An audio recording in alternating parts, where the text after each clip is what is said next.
For today's van life and camping episode, mula Lucban, Quezon, ay pupunta tayo ng Taytay Falls. Falls na ilang beses nang pinalitan ng pangalan, malalaman niyo mamaya. Nagluluto ngayon ng aming ulam. At dito tayo sa kakaibang parking lot magka-camp. Parking lot sa umaga, campsite sa gabi.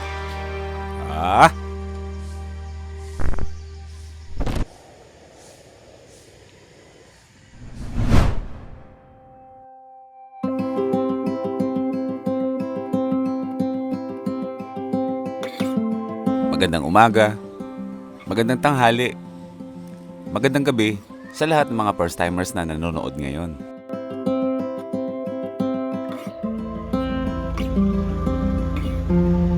Batis Aramin ang pangalan ng resort na pinagcampingan natin. Isa siyang napakaganda at napakalaking resort, pero yung camping experience natin iba, hindi siya tulad ng parang ramdam mo na parang nasa resort ka siya, ka na maganda, na sobrang laki. Nakapagpahinga tayo ng maayos. At ngayong araw, mga first timers, ay tutulak tayo. Siyempre kasama pa rin natin si Bro Katipay, ang ating kaibigan na Lucbanin. Lukbanan!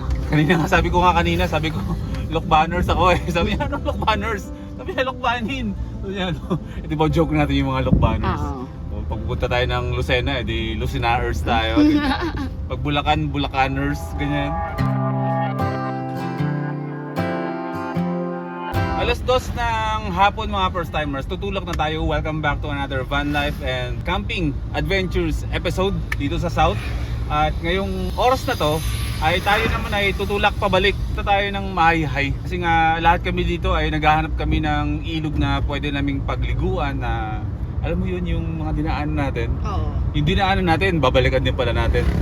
At pagkatapos nga doon ay babalik rin naman tayo agad dito ng Lucban. Kasi nga makikiselebrate tayo for the first time ng Pahiyas Festival. Hindi pa kami nagla-lunch. Dadaan muna ulit tayo sa Patakim, sa restaurant ni Bro Katipay para kumain tayo na mabuti. And then mamili ulit tayo ng mga kakailangan natin. Yung mga basic na kakailangan nila naman at mga simpleng lutuin na dadali natin dun sa Mahayhay. 10 kilometers per more. Eh, may bukas pa kayo. Bukas ulit. Sunod dapat. Welcome back ulit dito sa Patakim. Subukan naman natin tikman ang iba pa nilang mga pagkain. Ayan, thank you. Meron silang steak liempo, kalderetang kalabaw, chicken, at ang grapple salad na sila ang gumawa. Sa Patakim lang merong grapple salad ha. Saktong-sakto ito para sa ating mga nagda-diet.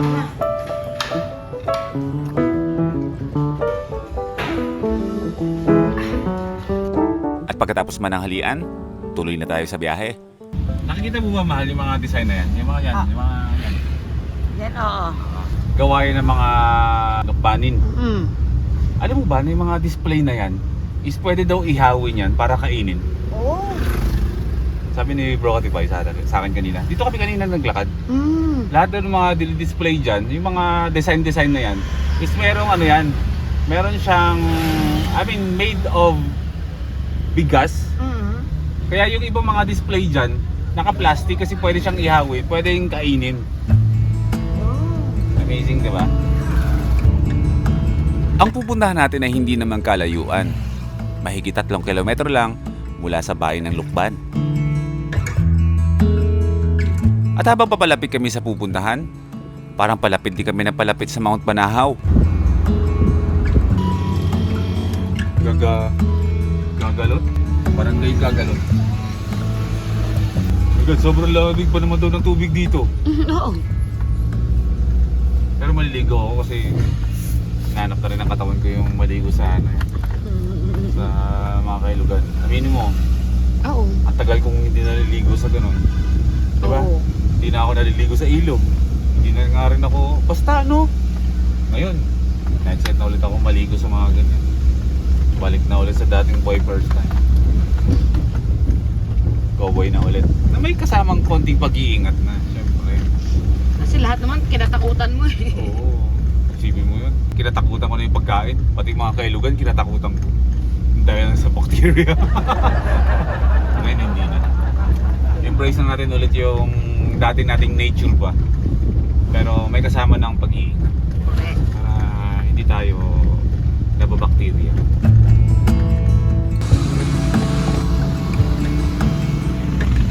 Mount Banahaw, ayun oh. Mas malapit tayo ngayon sa Mount Banahaw. Ibig sabihin, mas malamig ito mamayang gabi. Oo. Dito na tayo. Wala naman tayong dapat palang ipag-alala. Sa labas ng Taytay Falls, napakadaming mga tindahan na anytime mahal, pwede tayong lumabas para bilhin natin. Dito natin maibababa yung sasakyan dun sa mismong falls, pero dito sa parking ay pwede tayong mag-overnight. Doon tayo sa tabi ng pulis para mas mas safe. Kano entrance? 50 pesos lang? 50 pesos per head. Per head. Sa parking may bayad? Wala. Wala. Pili ka ng spot kasi ito mga to, yung mga yan, mawawala lahat yan. Okay. Yun kasing falls hanggang 5:30 lang. Ang ibig sabihin, ang napakalaking parking lot ito ang nagsisilbing camping site kapag gabi sa mga gustong mag-overnight. Ngayon na ba tayo agad maliligo sa falls? Oo. Oh, sige. Oo, bababa tayo 5:30 para mga 20 minutes yun papunta doon. Oh, sige. Sobrang dayo. Tapos mga 1 oras pabalik. Ay naku. Nakakuha na tayo ng spot natin. Dito tayo sa tabi ng mobile. Pero yung mga sasakyan na to mamaya dito ay isa-isa naman yung daw na magsisialisan. So mamaya tignan natin kung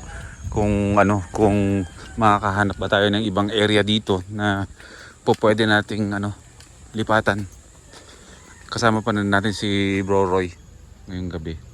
Ano mahal? Game? Ligo tayo? Oh, saktong-sakto. Saktong-sakto. Actually, pwede na nga dito eh. Ang una ko nagustuhan sa lugar na to, napakaraming pwedeng bilhin ng mga souvenirs. Ilan kayo?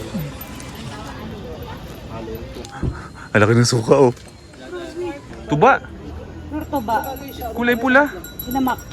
Sinamak na suka. Ang suka ng mga Sumosa? matatanda. Ito yung mga ginagamit na na pansit. Para sa pansit at hab. Hab. Bukas ng gabi, 'di ba, besperas ng Pahiyas Festival. So maraming mga events doon, may mga food trip daw, sabi ni Bro Roy. So doon tayo susubok ng mga pagkain na hinahab-hab. Okay. No, food tripping tayo, pasyal-pasyal, tapos doon tayong concert. Okay. Papunta sa falls, meron mga 10 minutes na lakarin lang naman. At kailangan namin maglakad ng mabilis dahil magsasara ito ng 5:30. Ang kakulit ng mga tunog ng mga insekto. Malo, pwede liguan sobrang linaw. Gusto mo lumubulog dyan? Grabe, pakalamig bro! Hot spring! Ito lang kami dati nalagay ng tent. Walang katao-tao. So, solo namin yung lugar. Mga 1990s yun. Excited na yan! Okay mga first timers, welcome dito sa Taytay Falls. Ang talo na ito ay mayroong taas na 2 palapag na tinatawag din ng ibang Mahayhay Falls. Sobrang lamig ng tubig nito. Ang dahilan kung bakit ito maraming pangalan ay dahil sa mayamang kasaysayan nito.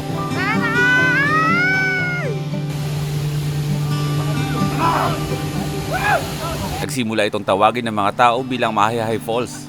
Pero ang sikat na pangalan nito ngayon ay ang Taytay Falls. Isa pang kwento, dati ay pinangalanan nitong Imelda Falls. Asawa ng presidente nating si Ferdinand Marcos. Pinangalanan nitong Imelda Falls dati ng mga lokal.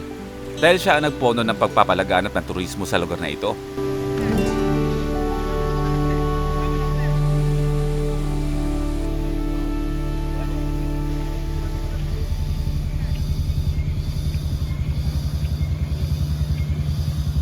Ngayon palang malamig na. Nasa paanan ka ba naman ng Mount Banahaw? Yung mga nakaparadang mga sasakyan, nagsialisan na. Kaya nakahanap tayo ng mas magandang spot. May dala ba tayong jacket? Overnight camping sa paanan ng Mount Banahaw. Sarap naman. Sa mga vlogger, kung ano natupag muna. Camera muna bago Bago lahat. set up. Halos kami na lang ang natira sa parking lot. Ang parking lot, naging campsite na. may coffee. Nagluluto ngayon ng aming ulam. Gigi. For dinner. Ano yung isa dun, oh? I-edit na agad. O, pakita ka. Ayun! Hi. Phone muna.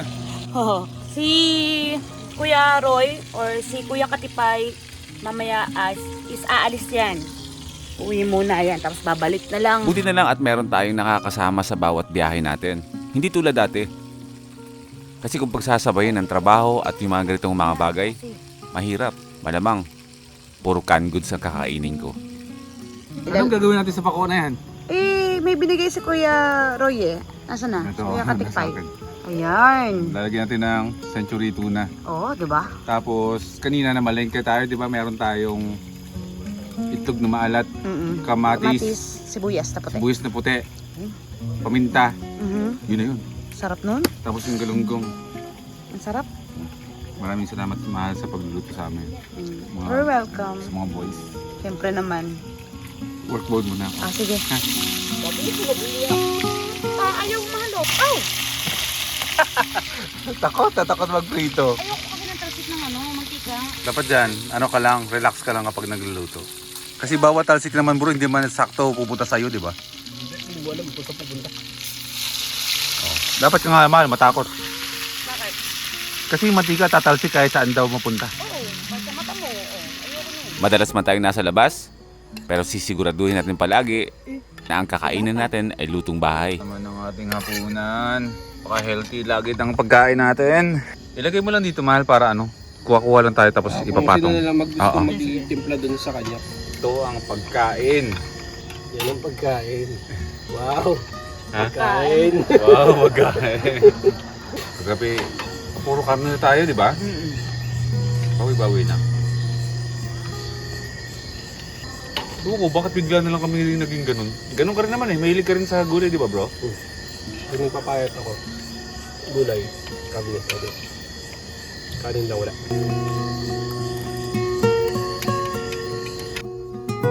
$9:51 na ng gabi mga first timers. Pahinga na tayo. At ako hinantok na. Wait lang. Sasara ko lang yung pinto. Yan. Whew. Wait, kwentuhan muna tayo konti bago ako matulog. Dito na ako nag-edit mga first timers sa loob ng van. Ang bilis ko tamaan ng antok ngayon. Talagang nag-enjoy ako sa biyahe natin mga first timers. Tsaka yung lugar kasi natin malamig eh. Kaya every time na nag-i-edit ako, pagdating ng gabi, hindi ko matapos-tapos kasi nga talagang yung klima ba sobrang inviting para sinasabi lagi na boy, matulog ka na. Huwag ka na magpuwet dyan, huwag ka na mag-edit. Hindi pwedeng hindi mag-edit. 'Di ba? Talagang isisingit ko 'yan. Si Prisha ay tulog na. Ang ating dragon. Si Madam Dragon ay tulog na. Si Bro Roy, ating kaibigan na si Katipay, ay hindi na namin kasama ngayong gabi kasi nga nagano siya may mga kailangan siyang gawin. Syempre, may hanap buhay siya. Kailangan niyang bumiyahe ngayon para mamili ng mga kakailanganin niya sa restaurant. So, tayo lang mismo ang natira ditong sasakyan sa parking ng Taytay Falls. Tayo lang nga dito at ang panahon nga ay sobrang lamig talaga, malamig talaga. Kaya ayun, so far nag-enjoy naman ako sa biyahe. Sana nag-enjoy din kayo mga first timers. Alam niyo mga first timers na natutuwa ako kasi nakakabalik na tayo sa gusto natin gawin, yung pagbiyahe na hindi lang ba camping yung ginagawa natin. Yung mas malalim na kwento ba. Talagang parang yung boy first time dati na adventurer na ngayon ay nagka-camping. So nagka-camping tayo pero hindi nawawala yung pagiging adventurous ko. Talagang malabong mawala yun. Ang sarap talaga gawin ng mga bagay na mayroong kabuluhan, di ba? Talagang hindi ba wala sa akin yung ganitong klase na yung nakakahon ka ba sa isang bagay na meron ka pang gustong gawin pero nalilimitahan ka. Pero ngayon, limitless tayo. Balik tayo sa kalsada, balik tayo sa biyahe. Mas gandahan natin yung mga adventures natin and then magka-camping. Sarap kasi sa pakiramdam, no? Nakakabaliw ba? Hindi ko na alam kung paano ko i-explain yung nararamdaman ko na natuwa ako ngayon na bumabalik tayo sa biyahe tulad ng dati, di ba? Mas malalim na kwento, adventures, camping, tapos kasama yung totoong kwento ng buhay natin. Hindi ko na may tago yung pagod ko mga first timers. I mean, hindi pagod yung antok ko ba. Gusto ko na magpahinga kasi ang sarap ng klima.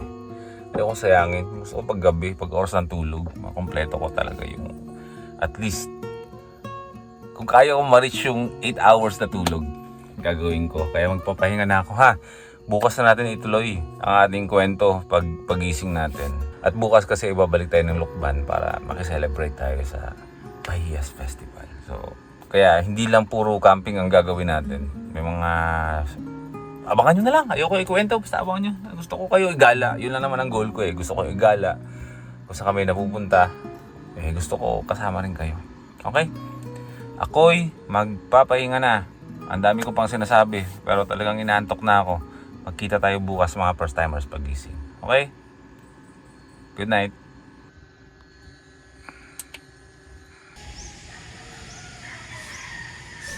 Kinabukasan, walang kabakas-bakas na mga turista ang lugar na ito.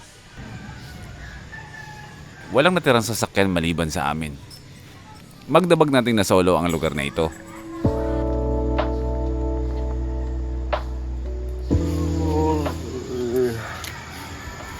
Aga akong gumising. Alas 4 ng madaling araw para mag-edit. Good morning! Morning! Kamusta ang tulog? Okay lang. Masarap naman. Ang lamig. Pero masama ang pakiramdam mo na naman. Oo. Alam nyo na yun. Malapit ang aking dalaw. Mag-aalas 10 na ng umaga mga first timers. Hindi pa kami nakakapag-breakfast kasi nga nag-edit ako dito. Yung mga kapaligiran, yung parking space na kung saan ay sa gabi ay campsite, ay napupuno na naman ng mga, syempre mga bisita, mga sasakyan. Pero mag-stay muna tayo dito kasi nga hindi natin mapupuntahan agad yung, I mean, hindi tayo agad makakabalik ng Lukban kasi nga aantay natin si Bro Katipay sa kanyang signal kung saan tayo magpo-park doon mamaya kasi ngayong araw ay besperas nung Pahiyas Festival. So medyo masikip na ngayon ang lugar na yon at aalamin pa natin, gagawa natin ng paraan kung saan kami makakapag-park at makakapag-overnight tayo doon sa Lukban. Ang kinakain muna namin ngayon is yung tinake-out na salad kahapon sa Patakim. Sarap. Not all the time ba, kailangan magluto ng pagkain. Malaking kaalawanan talaga, lalo na yung challenge kasi sa biyahe natin, sa pag-van life natin is hindi naman lahat-lahat ng oras, hindi lahat-lahat ng araw ay komportable tayo.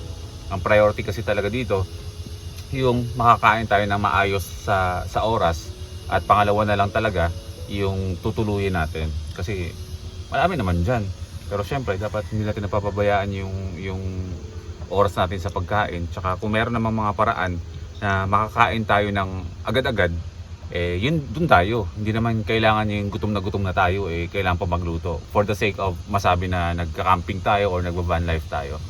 Mag-van life tayo kung saan tayo komportable. Yun ang pinakamahalaga. Uupakan ko muna to. Kasi kahapon ba ako takam na takam eh.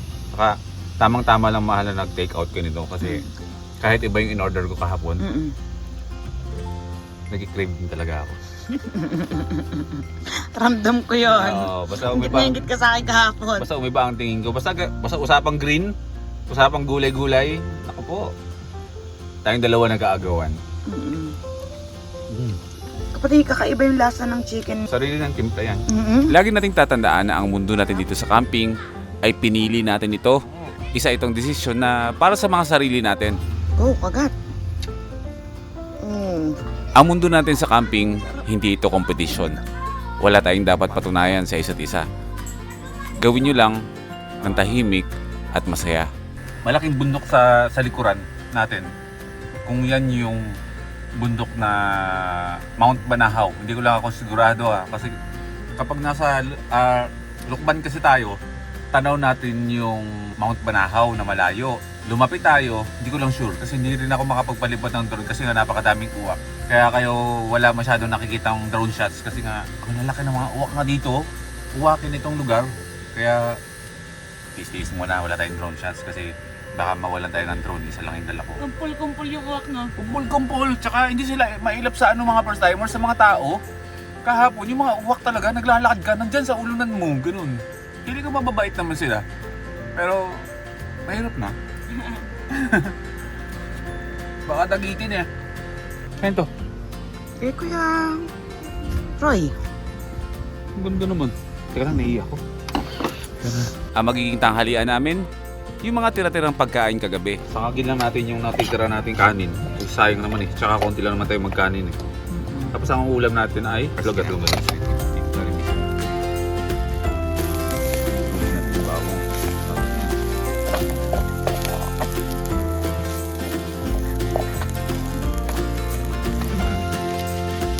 Diba sasabihin na bakit nilalagay ng paminta? Hindi naman dapat nilalagay ng paminta.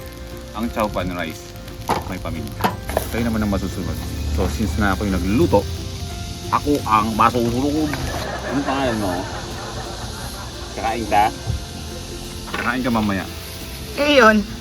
Kakain ka rin. Si Mama Dog. Mama Dog.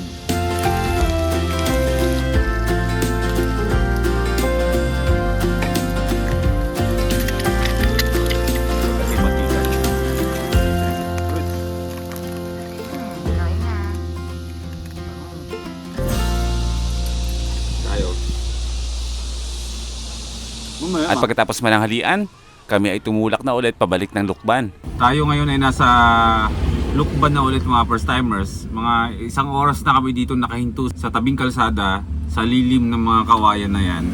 Kasi tayo ay nag-upload ng ating vlog. So mabagal lang talaga yung internet. Kaya tsagain na natin. Ganun talaga. Which is common sa mga festivals. Naiintindihan ko yan.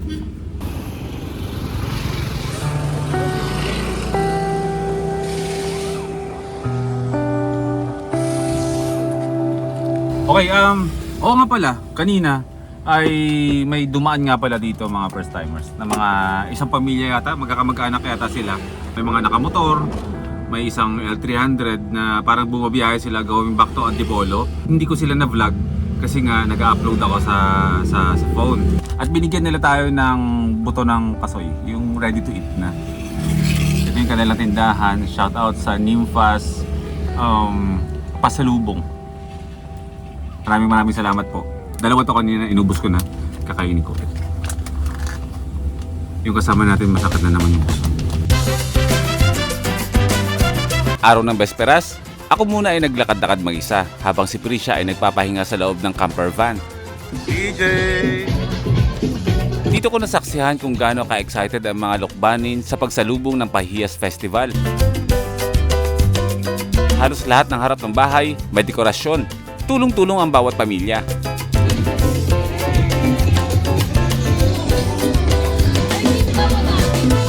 Mamayang gabi, hindi pa natin alam kung saan tayo pupwesto mamaya. Maraming mapupwestuhan, pero syempre, secure natin yung sasakyan natin na mai-park natin siya sa saan mang gilid, malamang sa tabi tayong kalsada, matutulog, magpupark. Tignan natin kasi nga, syempre festival, napakaraming tao. So kung ipipilit natin yung camper van sa mismong bayan, eh medyo negative sigurado ako. So maghahanap kami mamaya na pwede naming pagparkan.